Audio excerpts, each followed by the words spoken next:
second round of questions. And General Rhyme, I want to begin with you. We know that at Radford Ammunition Plant, there's been underway a construction of a new nitrocellulose production facility. The construction started in 2008, and we're still waiting to see when we're going to get to full-rate production of nitrocellulose.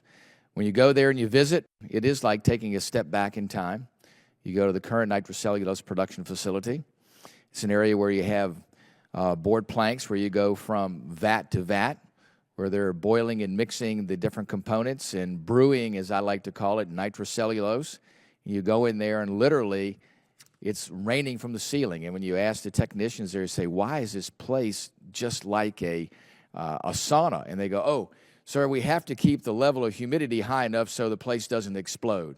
And I'm like, boy, that gives me a lot of nice confidence that we have a modern technology facility where we're producing a highly volatile material under very, very adverse conditions. And that's how we produce the majority of our nitrocellulose. We have a nice modern facility next door, continuous flow, so we feed the chemicals together in a very controlled environment and where we don't have nearly the amount of risk. And yet that facility continues to be delayed. And the older facility there where we're cooking in an old vat, nitrocellulose, is what we continue to do today. Give me some hope or some view about where we're going to be with the new production facility, when it's going to be at full rate production, and when we can finally abandon the Witch's Brew facility there where we're now concocting nitrocellulose. Mr. Chairman, thanks for that. And I kind of share your sentiments on Radford. That was a great description and rundown. I got some good news for you. Good. That we've successfully completed an endurance run. Mm-hmm. We're working through the various classes of nitrocellulose, doing first article testing, and we expect to be fully commissioned by April. We're also discussing having a ribbon cutting ceremony come June, and we'll ensure that you get a personal invite. What's that? Yeah, the question was, which April? April of 2026. There we go. I like it. Very good. Well, you put us on the list for the ribbon-cutting ceremony, and that'll be an exciting day. Let me ask this. You know, we have places like Radford. We have a number of other facilities across the United States. We heard there at Mr. Mesmer's district and others. We have great facilities with great capacity. And we talked today about the organic industrial base, where the organic industrial base begins right at the facilities where we've had this magnificent production capability on large geographic footprints that is well situated to do even more. So the question is as we look into the future and we look at sustained increased production for our weapon systems, whether it's solid rocket motors, and they make a few of those at Radford also.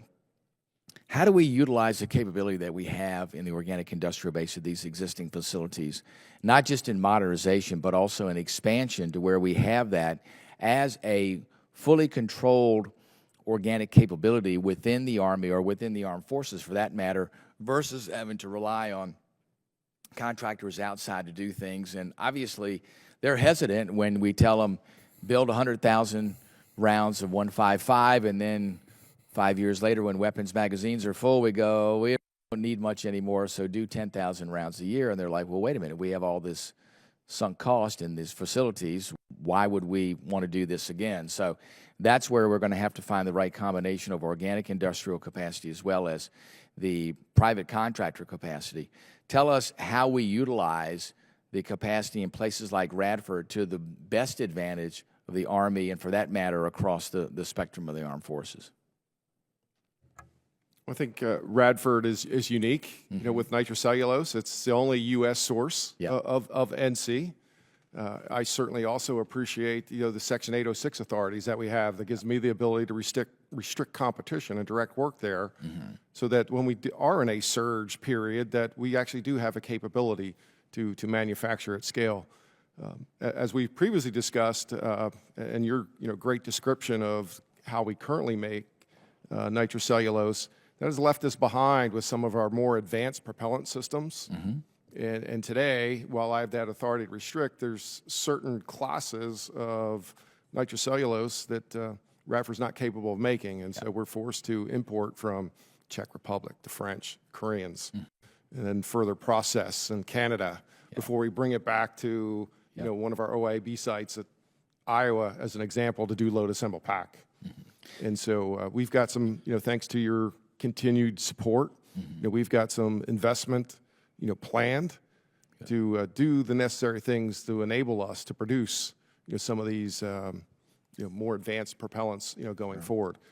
Above and beyond, just our artillery. We've also got risks in kind of our main battle tank, tactical rounds and some of the propellants there. And what we're seeing with, cannon calibers, 20 through 40 millimeter, that we're dependent on European sourcing for those propellants, and I think there's a great opportunity to continue to modernize there.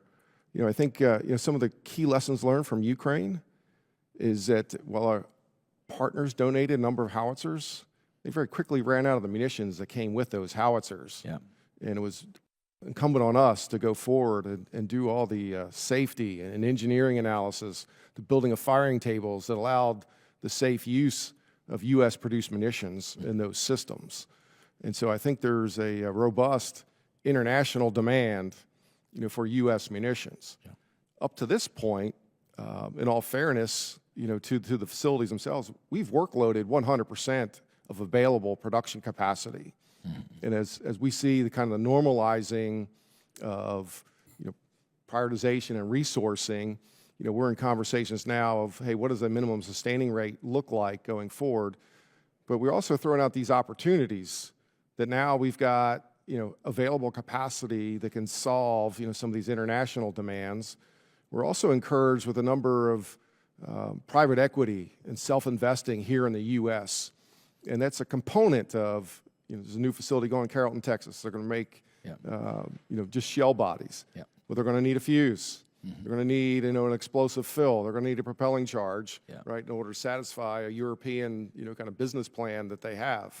And so I think there's opportunities there to leverage, the workforce, to leverage the capacity we've worked really hard to build, as well as keep our supply chains, active and, sustainable going forward. Sure. Yeah, I think those are all important points, to have some flexibility in manufacturing capacity, especially in different forms of nitrocellulose. There's no reason why you can't have that at a single facility. There at Radford, obviously it's a GOCO, government-owned, contractor-operated facility. Great opportunity to be able to take that footprint, which is, massive, and be able to use that footprint also to be able to store nitrocellulose there. We have a number of facilities there where we can store it safely, get it out of the floodplain there on the New River. So I think those are incredibly important things, as well as looking at others.